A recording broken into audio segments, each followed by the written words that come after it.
বিহুৰ অপব্যাখ্যাক লৈ সৰব বিহু সুৰক্ষা সমিতি প্ৰতিষ্ঠাপক সাংস্কৃতিক সম্পাদক ৰোহিণী বৰগোহাঁই প্ৰতিক্ৰিয়া ব্যক্ত কৰিছে। বিহুক লৈ ভুল ব্যাখ্যা দিছিল ধুবুৰীৰ মহম্মদ ই আলী নামৰ স্বয়ম্ভূ লেখকে আৰু প্ৰতিজন অসমীয়াক ইয়াৰ বিৰুদ্ধে মাত মাতিবলৈ আহ্বান ৰোহিণী বৰগোহাঁইৰ। স্বয়ম্ভূ লেখকৰ বিৰুদ্ধে আইনী ব্যৱস্থা লোৱাৰ হুংকাৰ প্ৰদান কৰিছে বিহু সুৰক্ষা সমিতিয়ে। বিহুৰ অপব্যাখ্যাক লৈ সৰব হৈ উঠিছে এতিয়া বিহু সুৰক্ষা সমিতি। আৰু এই সন্দৰ্ভত আমাৰ সাংবাদিক নৱজ্যোতি টিপমিয়াৰ এক ৰিপৰ্ট। অসমবাসীৰ বাবে এক ভাল খবৰ। এবাৰ অসমবাসীয়ে গোটেই বছৰটো আচলতে বিহু উদযাপন কৰিব পাৰিব। প্ৰতিটো মাহৰ শেষৰ দিনটোক আচলতে বিহু উদযাপন কৰিব পাৰিব। এই কথা আমি কোৱা নাই, এই কথা এখন পাঠ্যপুথিয়ে কৈছে। সহজ ব্যাকৰণ ৰচনা নামৰ এখন পাঠ্যপুথি ইতিমধ্যে ধুবুৰী জিলাৰ বিভিন্ন প্ৰান্তত ছাত্ৰ ছাত্ৰীৰ হাতত পৰিছে আৰু ধুবুৰীৰ বিভিন্ন বিপণীত আচলতে এই পাঠ্যপুথি বিক্ৰী হৈ আছে। তিনি ভণ্ড লিখক মহম্মদ ই আলী, ভূঞা আৰু মোল্লা, এই তিনিগৰাকী ভণ্ড লেখকে আচলতে বিহুক এক প্ৰকাৰে উপলুঙা কৰা দেখা গৈছে, বিহুক এক বিকৃত ৰূপ দিয়া দেখা গৈছে, বিহুক আচলতে অস্তিত্বহীন কৰা দেখা গৈছে। পোনে পোনে মোৰ লগত বিহু সুৰক্ষা সমিতিৰ প্ৰতিষ্ঠাপক সাংস্কৃতিক সম্পাদক আছে মোৰ লগত। মই তেওঁৰ ওচৰলৈ যাম, তেওঁৰ পৰা আচলতে সমগ্ৰ ঘটনাৰ প্ৰতিক্ৰিয়া ল'বলৈ যত্ন কৰিম। কি ক'ব দাদা সমগ্ৰ ঘটনাটো? হয়, এইটোতো বৰ এটা নাভুন নাচত কথা এটা শুনিবলৈ পাইছোঁ। মইতো প্ৰায় 60 বছৰ কাল মানে বিহুৰ লগত জড়িত। তো আজি তাৰিখলৈকে যে আমি তিনিটা বিহু বুলি জানো। বছৰেকৰ মানে বহাগৰ যিটো বহাগৰ মাহৰ যিটো মানে আমি উদযাপন কৰোঁ সেইটো হ'ল আমি বহাগ বিহু বা ৰঙালী বিহু হিচাপে। তাৰপিছতে আমি খেতি বাতি কৰি পেলাই সকলোৱে এমুঠি ঘৰত গোটাই পেলাই সকলোৱে লগ লাগি উভৈনদীকে খাব পৰা এটা আমি মানে যিটো ভোগ কৰোঁ, সেই ভোগাৰ কাৰণে অনুষ্ঠানটো হৈছে ভোগালী বিহু। মাঘত দুমাহীত অনুষ্ঠান কৰা হয় আৰু এটা কাতি বিহুত আমি চাকি বন্তি জ্বলাই যাতে খেতিপথাৰত পোক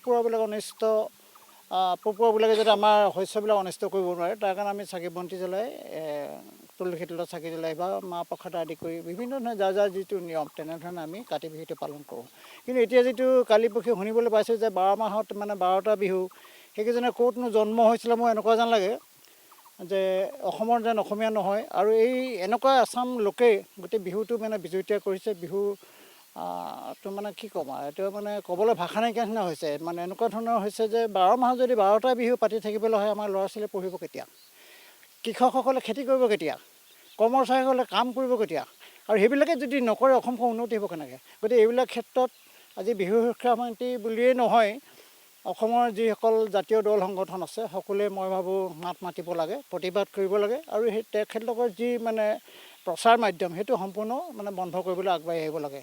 গতিকে আমি অসমীয়াসকলে যিটো আমি উদযাপন কৰোঁ বহাগৰ ৰঙালী বিহু, সেইটোৱে আমাৰ যথেষ্ট মানে ব্যয়বহুল খৰচৰ দ্বাৰা অনুষ্ঠিত কৰিব লগা এটা অনুষ্ঠান। গতিকে তাৰ পাছত আকৌ আমি যদি 12 মাহত 12টা বিহুতে যদি লাগি থাকোঁ, গোটেই অসমখন জানো দুৰ্বল নহ'ব? গতিকে মই ভাবোঁ সেইসকলেহে পাতিব পাৰিব যিসকলে আজি মিঠাতেল যদি 200 টকা হৈছে, 250 টকা হৈছে, যদি 1000 টকাও মিঠাতেল লিটাৰ হয়, 500 টকা যদি দাইলৰ কেজি হয়, সেইসকলে পাঠ্যপুথিত সন্নিৱিষ্ট হ'ব নোৱাৰে। কাৰণ আমি সৰুকালৰ পৰা মানে প্ৰাথমিক পৰ্যায়ৰ পৰা যদি আমি বিহুটোক 12টা বিহু বুলি কৈ যাওঁ, তেতিয়াহ'লে আমি বছৰেকৰ মূৰত কোনটো বিহুক আচলতে প্ৰকৃততে আমি কেতিয়া পালন কৰোঁ সেইটো কেনেকৈ ক'ব? কি বুলি পালন কৰোঁ? আমি কাতি মাহত চাকি বন্তি জ্বলাই কৰোঁ, মাঘৰ মাহত আমি মানে ভেলাঘৰ সাজি পেলাই মেজি জ্বলাই পেলাই পাতোঁ, আৰু বহাগৰ ৰঙালী আমি ঢোল বজাই ডাঙৰক মানে জ্যেষ্ঠসকলক শ্ৰদ্ধা সেৱা জনাই কণী যুঁজাই গৰু গা ধুৱাই এনেধৰণে আমি পালন কৰোঁ। কিন্তু বাকী 9টা মাহত কি কৰিব? গতিকে এইবিলাক কথা পাঠ্যপুথি তেওঁলোকে কি বুলি সন্নিৱিষ্ট কৰিব সেইটো মই আচলতে ভাবি পোৱা নাই। বিহু প্ৰতিটো মাহৰে শেষৰ দিনটোক বিহু বুলি কোৱা হৈছে, এটা হাস্যকৰ কথা। সঁচাকৈ হাস্যকৰ কথা। হাস্যকৰ মানে আৰু এটা পাগলামি, মই কৈছোঁ পাগলামি। যে একদম মাথাত কি হ'ল পোকে কামুৰিছে। মানুহ জ্ঞান নাই বিহুৰ বিষয়ে? নাই। জ্ঞান নাই মানে জ্ঞান থকা হ'লে এইবিলাক কথা উল্লেখেই নহয়। আৰু প্ৰচাৰটো দূৰৰে কথা, বহুত দূৰৰ কথা। কিন্তু এইবিলাক প্ৰকাশেই হ'ব নালাগে। আনকি কোনোবাই ক'লেও যিসকলে কিতাপ অন্ততঃ লিখি পেলাই প্ৰচাৰ কৰিছে বা পাঠ্যপুথি দিয়াৰ চিন্তা কৰিছে, অন্ততঃ মই ভাবোঁ যে এইসকল মোৰ বোধেৰেতো জ্ঞানী মূৰ্খ হ'ব লাগিব, সেইকাৰণে তেওঁলোকে কৈছে। গতিকে এইটোক লৈ আমি গোটেই অসমীয়া প্ৰতিবাদ কৰিব লাগে।